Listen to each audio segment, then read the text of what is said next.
All right, guys, welcome back to the channel. Today, we are going to jump into our plans. We're going to talk about short-term, long-term, and contingency options.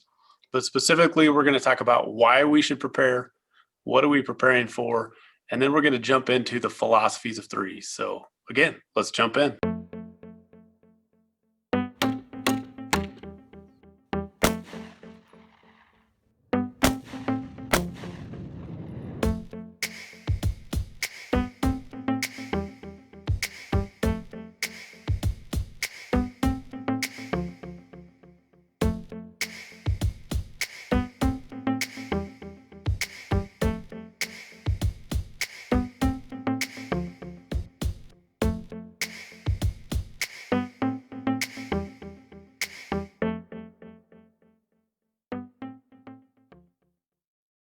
Okay, so welcome back. As I said, today we are going to talk and go into a little bit more detail over our plan. Okay, we're going to go into the three elements, kind of why we're preparing, what we're preparing for, and then we're going to jump into the details around the philosophy of threes and what that really means as we start expanding out our plan and our preparations and how we practice for that. First and foremost, let's talk about why should I prepare, okay? Now, a lot of cases, it's kind of like a life insurance, or it's more like an insurance policy. It provides greater peace of mind as we start looking at what the potential risks are. Okay. Now, none of us like to pay for life insurance. It's not really my exciting thing, or pay for insurance in general, I should say. But it's one of those things that we don't know when we're going to need it, right? And as it usually happens, no matter what happens throughout our lifetime, at some point it ends up coming into a need, whether it's car insurance, life insurance, medical insurance, all those things come into play at some point in our life. And so preparing for this is a lot like that, right? We're preparing for something that we don't know what potentially is going to happen, but it gives us a greater peace of mind knowing that we've done our best to prepare for that situation. And really what that does is it helps us make ourselves and our family more self-sufficient in those type of emergency situations, and then also allows us to be able to support our extended family, friends, communities in those emergency and situations. So as a husband, as a father, one of my kind of almost primal instincts is the desire to provide for and protect my family and those I care about. And so preparing is kind of along that line, as it's what can I do to the best of my ability, right? What's in my budget, those kind of things, to provide and prepare a way that if something happens, my family is in a situation where we can help kind of take care of ourselves for a short time and or long term, depending on as we get into some of these capabilities. So, there's lots of people out there that have said, well, if that happens, I'm just going to be able to call 911, and that's not the best plan. Okay, when an emergency happens, especially at a larger scale, those type of available assets and or resources are not going to be there.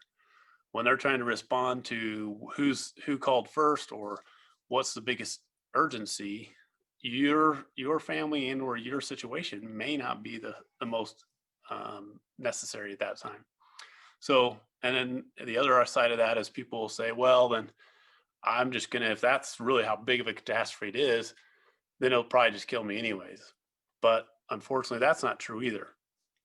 Really, they talk about the fact that only about 2% of people actually die in the immediate crisis. It's more the after effect of what happens that potentially adds additional risks and or adds to the death toll of those larger scale emergencies, because people weren't prepared for what to do and what to take care of themselves and their families afterwards.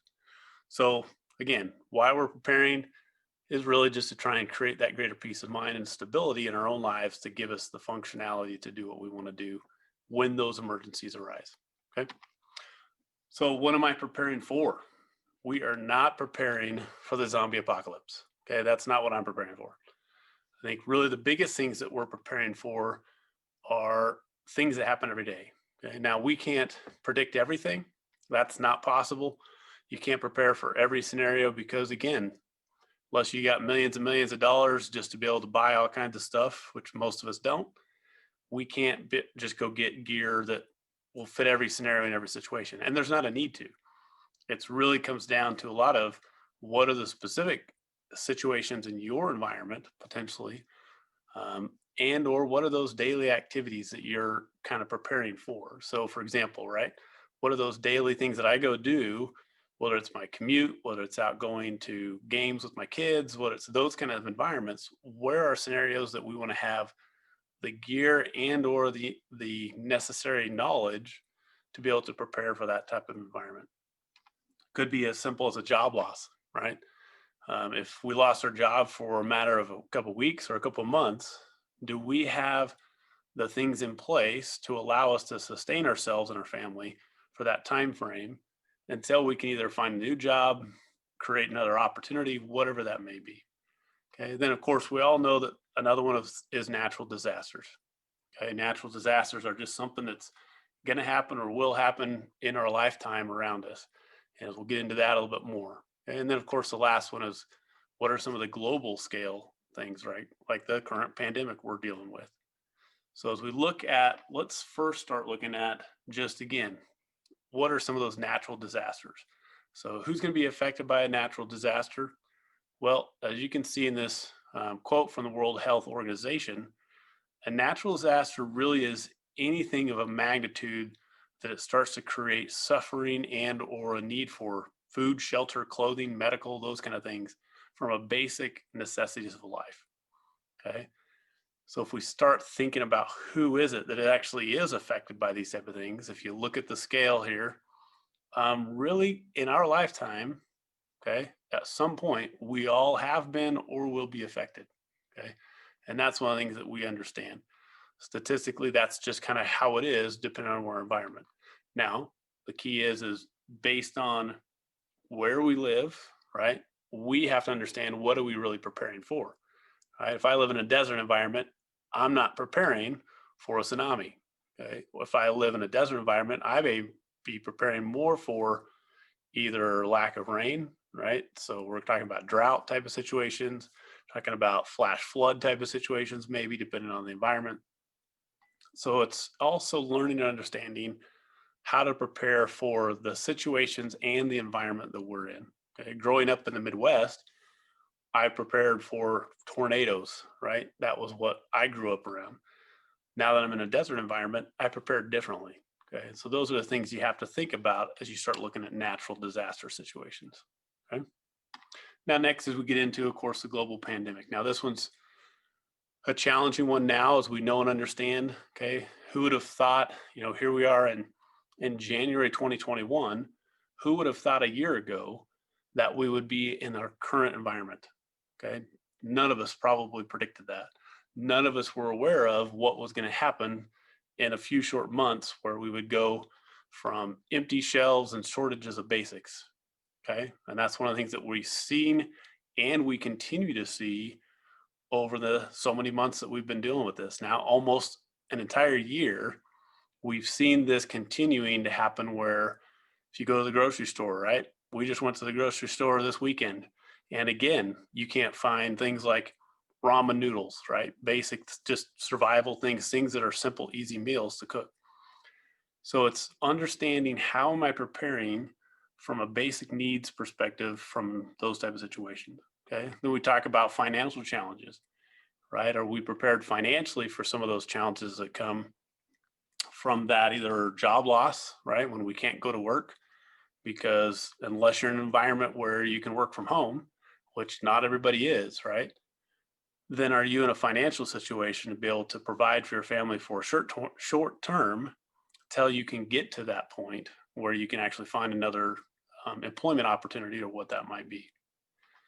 Now, we know and understand, of course, medical facilities and staff are overwhelmed, right? As we talked about there, that's always going to be a challenge in a major global and or natural disaster, is that a lot of times these type of facilities or resources are actually overwhelmed by the initial response needed for those type of environments. So we can't always count on that to assume that we're just going to be able to call for help and they're going to come and be able to provide for that option.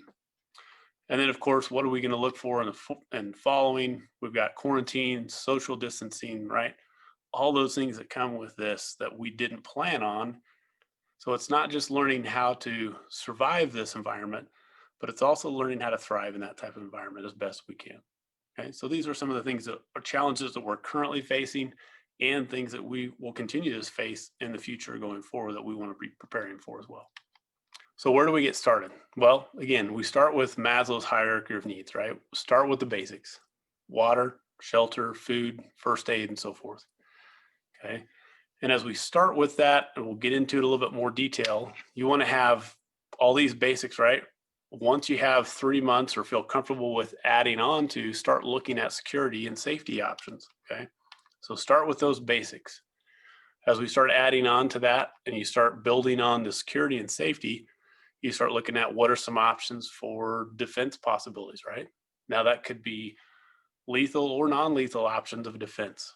Okay, that, whether it's a security alarm, whether that's again working up to whether if you're a firearms person, being able to know and understand how to use firearms effectively. Those are all things that we'll get into in future videos as well, but starting to build on that. Okay, could be as simple as just getting a dog, right? Having a good dog that could be your early warning system. Our dog, anytime our front gate opens, our dog hears it and warns us that there's something's coming or a noise that's happening that he's not familiar with. Okay. As we build onto that, then you start looking at, as you start expanding your growth and our opportunities to build that community, you want to look at how do I share and or provide opportunities to build that community together with like-minded people. Then from there, you can start sharing your knowledge. And that's one of the things that I'm really trying to do here is that as I've been doing this for a number of years now, so I wanted to share with other people. I wanted to help them be able to learn how to go about doing this simply. Okay. Because again, it can be overwhelming. If you start, there's lots of videos, books, all kinds of things on preparedness, emergency survival, all those things. And there's a lot of information out there, which is good. The challenge is if you're just getting started, it can be a challenge to go, where do I start? Right? What do I do to get started? So one of my things is I wanted to share some of that knowledge around that. And then as you start to build on that, one of the other possibilities, you can always help people actually. If you're in a situation or available to be able to help people start building their knowledge, their community, and or helping them provide what's needed for them and their families. All right. So let's jump into what we refer to, or like I like to communicate, is the philosophies of threes. Okay. We want to try and keep it as simple as possible, but it's helping us understand where those priorities fit and so forth. And as always, as part of our channel, we talk about planning, which is what we're focused on today. We talk about preparing, which we'll get into gear reviews. We'll get into videos of how to build things for yourself, as Prep It Yourself specifically talks about. And then we'll get into practice as well, right? How do we go out and actually learn how to use those tools, the gear, learn skills that we need to, and so forth. But as we jump into the philosophy of threes, we want to start out looking at, first and foremost, okay, what are our financial situations? Okay, first we want to have finances in place to be able to survive for short term and or long term. Okay, so most people wouldn't be able to pay for an unexpected $500 bill without a credit card. That's just kind of the environment we're in today. So we want to create a simple savings plan first and foremost. Okay, build up 1 month's of expenses and then work to add on another month at a time. Okay, until you're able to grow. Ideally, you would want to get to about 6 months if you can. 6 months or more would be ideal. To where again, if you had a job loss, you would have the finances in place to still survive and provide for your family for that 6 month period. Allows you that buffer to be able to go find a new job, employment, temporary employment, whatever that may be for that time frame. Okay, as we look at that, you can, and I'm not going to get into it today, financial advice, okay, specifically, there's lots of opportunity, lots of resources out there, whether it's the Dave Ramsey situation, whether it's Robert Kiyosaki. Well, there's lots of financial advisors out there that can help you better, specifically around the financial situation of how to get out of debt, how to be able to pay off things, and then get to a point where you can start saving more effectively in those situations. One of the other things that, along the financial area, though, is having some cash on hand where possible. Okay, start with just putting $100 somewhere safe. Okay, and then work towards what you feel comfortable with based on your particular circumstances, whether it's your expenses. But if electronic systems go down, then cash may be our only option. Okay. So again, when this global pandemic hit early of last year, I remember running to Ace for just getting some stuff for a project around the house. As I was getting ready to check out, there was a long line of people, waiting to pay for all their stuff out of Ace. But the challenge is their register went down temporarily. So the people who actually had cash to be able to go pay for their stuff could go through that line much quicker than the one register that was allowing people to go through using a card. Okay. And and in a grid down or emergency situation, a lot of times the electrical situation may not happen. Okay. So the computers, the credit card machines, all those things may actually be down. So having some extra cash on hand to be able to pay for those things, to be able to get things you need quickly, okay, whether it be first aid items, those kind of things, that may be the key, okay, is having that cash on hand. So I would encourage you to look at an opportunity. So finances is always your first keys. How do you have the finances in place to do what you need to do? Second, right? What's next? Our health. Okay. In an emergency situation, we're going to find ourselves usually in a survival situation that requires physical exertion. Okay. It's just a matter of how things work. Usually it's going to be whether it's we have to walk for a while, whether it's again just doing things physically that we're not used to, especially if we're in most of us in kind of more of a desk type of situation for work. Okay. So one of the things that we would encourage you to do is look for opportunities to get out to be able to exercise. Okay. This would be much more difficult again if we can't go out and walk a mile, right? We're going to add additional risk to ourselves and to our family if we can't physically handle some of the things that will come with some of those emergency environments. So get out, do some running, okay, or walking.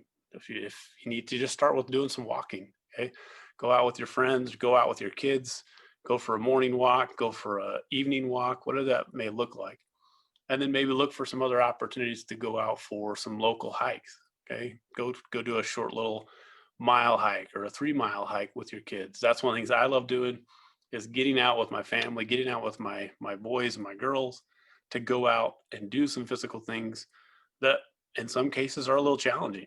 And that's good for us and that's good for them to kind of do some of those physical things that are a little harder in those environments so that they can get used to those challenges, not only physically, but mentally being able to prepare for those things that may be a little harder than they may realize. Okay, so that's something too, is our health. And then, of course, the last thing is our basic needs. So we already mentioned before, some of the four basic things is first and foremost is water. Okay. Second is really shelter. Okay, because depending on the environment, if we don't have shelter, if it's a bad environment, we can only last so long. Okay, and we'll get into that in just a second. Then you talk about really potentially either first aid and or food become the next one. The key with the three philosophy of threes is there's 3 minutes we can last without air, 3 hours that we can last in an inclement weather, okay, whether it's extreme cold, heat, whatever. So that's where our shelter comes in. 3 days without water, 3 weeks without food, and then 3 months without the knowledge and the skills to be able to survive more on a long-term environment. Okay, whether that be again long-term storage, whether that be skills of how to camp, how to hunt, things that are more of a long-term survival type of situation that we want to be aware of. Okay, so that's where we're going to get into a little bit more. So as we jump into the first one, right, let's look at what's our 3 days. Okay, so 3 minutes we talked about was air, right? So that's if you're in a medical situation, a car accident, things, if you can't breathe for 3 minutes, that's gonna be a challenge. And so we're not gonna get into that specifically in this video, but that's where we get into more of our first aid specific areas of having a personal first aid kit, those kind of things. And then we get into the 3 hours of inclement weather. And that's where we get into having a shelter of some option, whether that's your home, or as we'll get into here, more of carrying some type of option with us. So really we're going to start with our 3 days. Okay, how can we get a 3 day supply of things that we would need to be able to survive with? And that's where you get into, most people refer to kind of a 72-hour kit or a bug out bag. And that's really 3 days of supplies that allows you to be able to survive for 72 hours. Okay, because even FEMA estimates that it takes them approximately 72 hours after one of these major disasters to mobilize based on just how the federal government processes work and all that.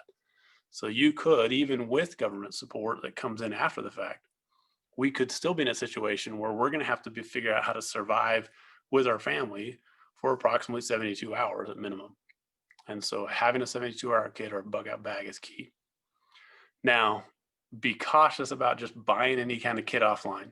Okay, that's one of the things. There's a lot of kits out there you can buy, and that's fine. But one of the things I'll caution you about is just going and buying any kit offline, because a lot of them aren't going to have all the things that you really want or need in that kind of a situation. So if you do buy one, be sure that you upgrade and or add supplemental information or supplemental elements to that when and where possible. And we'll get into some of that as we get into future videos, getting into the specifics around the bug out bag or 72-hour kits. Okay, another option, another capability is a get home bag. Okay, a get home bag is a little different, but you can use really your 72-hour kit if you need as well. But a get home bag is really having a bag or backpack in your car that if something happens, okay, in a major scale, and you can't drive home, do you have enough gear to be able to walk home if you need to be able to, hitchhike, whatever it may be to get home, but a get home bag, right? So you can get home where now you've got your other supplies and other things that you've supplied or stored for the long-term survival situation. Okay. Then we talk about, and we'll get into more information around the everyday carry or your EDC items. What are things that you carry in your pocket every day that can be handy in a survival or emergency situation? And then we'll get into also future videos specifically around the 10 C's of survival, which talks about, again, a cutting tool, combustion cover, container, cordage, candlelight, cotton bandanas, compass, cargo tape, and canvas needle. Okay, and I always add the 11th C, which is really comfort items. Okay, what are comfort items that I like to have based on my kind of circumstances and or things that I would like to have available? Okay, so those are the things we'll get into. The key with this 3-day kit is really that you want to have it accessible and you want to have it portable. Okay, whether that's again a backpack, usually is one of your preferred methods. Finding an old school backpack, it could be finding or buying a specific camping backpack, but you want to have it accessible and portable so that when something happens, you're not digging around trying to find all this stuff throughout your house. Okay, you want to have it available right when you need it, because it could be as simple as, for example, some of the fires that have happened in California in the past year or other areas where some of these people didn't have more than 5-10 minutes, if that, really just to literally grab what they could, get in their car and leave. And so we want to be aware of that, right? We want to have that availability. If we have to run out the door, literally, then I can grab this bag. Okay, all of my family can grab their 72-hour kit bags, throw it in the car, and we're gone. Okay, and so that's why you really want it accessible and portable in that situation. So that's your 3 days. Okay, next one we talk about 3 weeks. As we get into the 3-week situation, you really want to get into what are some basic meals, okay, from a short-term perspective that we can store and or prepare for our family. Okay, so again, this is really your short-term type of meals. It could be as simple as, what are some basic family meals that I eat all the time? Whether it's peanut butter and jelly sandwiches, right? As I mentioned, ramen noodles, right? Those kind of things. I have a daughter that could pretty much live off of ramen noodles half the time. Now, it's not the greatest health food for you, right? In those situations, but in a survival situation, you want something that they can eat and to be able to survive on from a short-term perspective. Okay. So, and if you're looking for healthier options, great. Look for those options if you can afford it based on your budget and something that's going to be able to store for a short time. Okay. That's usually anywhere from about a year to 2 years that a lot of these items will store in that situation. Could be 6 months, and then you're going to rotate those throughout that time frame. Okay. So what do you eat normally? Okay.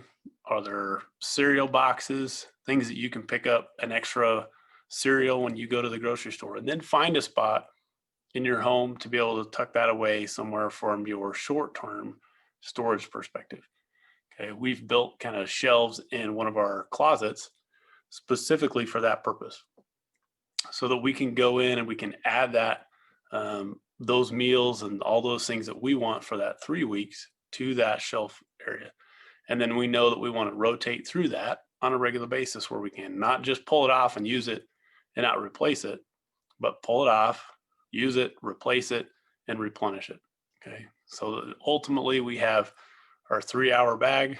We have 3 weeks of basic food in that area. We want to keep it simple. As we keep it simple, look for those basic meals that we can do easy, right? Again, you could be looking for soup cans, things that are quick, easy meals to fix. You're not doing filet mignon and those kind of things as much as possible. You're trying to find simple, easy meals that you can cook in an emergency situation.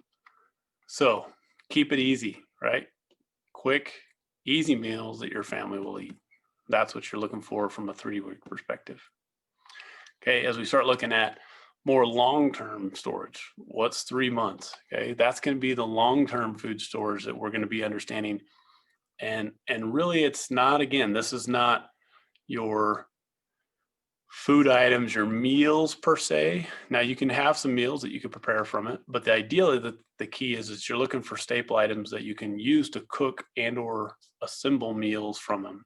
Okay, this is where you start getting into more of your beans, rice, wheat, flour, those kind of things that are basic staples that then you can use to create meals from a long-term perspective. Okay, and this is where you really start to look at these items really should be 5 to 25 year shelf life. Okay, that's what you're looking for, because yes, you're going to rotate these, but ideally you're not going to rotate them quite as fast as your 3-week supply. You want to have these to where you can put them on a shelf and not think about them for a year, 2 years, 3 years, even up to, again, 20 years potentially. Now you can use them if you need to. Again, if you get in that situation where you need to use them for a circumstance, great, use it. Just remember to replenish it. That's part of the key, is any of these is trying to replenish, reuse, replenish, and so forth. Okay? So as you get some of those basic staples, then you start looking at also what are some basic equipment that I need to have based on a long-term potential grid down or survival situation, right? That could be as simple as having a barbecue grill at your house. Okay, whether it's a gas barbecue or charcoal, just know that you've got to have some of those available. A camp stove. Okay, it could be a simple 1-burner camp stove. It could be a camp chef that runs off the large propane tanks, whatever is feasible for you and for your budget. But determine those options. If I have to cook something for my family and I don't have electricity, how am I going to potentially cook something? Okay, that's what you're kind of thinking about, is what are some options to be able to prepare this food and these meals from a long-term perspective as well. And then, of course, looking at how do I have backup fuel for those situations as well. Okay, whether it's having an extra propane tank, whether it's having some backup camping fuel, whatever that may be. And so that's where you want to start with that particular situation as well.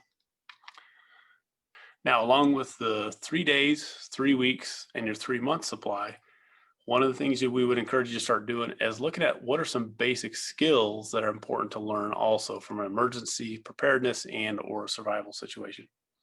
And this is where getting out and practicing, right? So we're talking about our plan. We're talking about how are we preparing with the gear and or the food storage and things. And then we also talk about how do we practice? And that's where the basic skills starts to come in, is how do we practice using this food, whether it's the food, whether it's the camping gear, those kind of things. And really that's where we start, right? Maybe it's just getting out and going camping with your family. I know, again, my kids, we've had lots of fun opportunities to get out, go backpacking, to go out and go camping with other families and with friends, right? That's part of it, is go make it fun. It doesn't have to be okay, we got to go out and survive. It's let's go out and have some fun and teach them some basic skills, and us learn some basic skills of how to set up our tent, how to be able to set up shelters, how to be able to create a fire from minimal things, right? So those are the things that camping skills can help us understand and learn to do. Then also, of course, as we start thinking about those kind of things, we want to start looking at food preparation. Okay, maybe it's as simple as a foil dinner there that we show. Okay, foil dinners are a great camping one that you can just throw on an open fire, let it cook. So learning how to do food preparation. It could also be, as we'll get into some future videos, looking at how am I growing a garden, right? and using the garden vegetables that I have. So in this example, I show one of the zucchini that we pulled out of our garden to create pumpkin zucchini bread. Okay. Those are things that are good to learn from a skills perspective, right? How do I use what I have to be able to make the food to provide for my family? And learning some of those skills is very important. And then we get into some other skills, of course, around could be hunting and survival skills. Okay.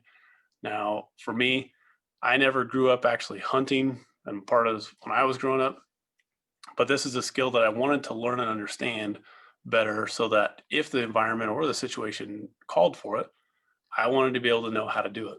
Okay. So the last couple of years, I've had opportunities to go out and have some fun with friends and family to actually go out and do some hunting activities. Now, again, I don't go out necessarily. I love being out in the woods. I love being out in those kind of environments, and it's an excitement for me to be able to go out and to do some of those things just to get out.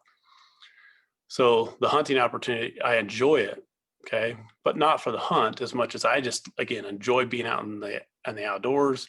I love being out in the environment to kind of learn some of these basic skills. That's exciting to me. Okay, so again, the key here is what it's really about. We want to get out, have some fun, go out with our family, go out with our friends, some of these fun activities that will allow us to learn some of those skills and also allow us to teach our kids, family, and friends these skills that will help provide for those scenarios.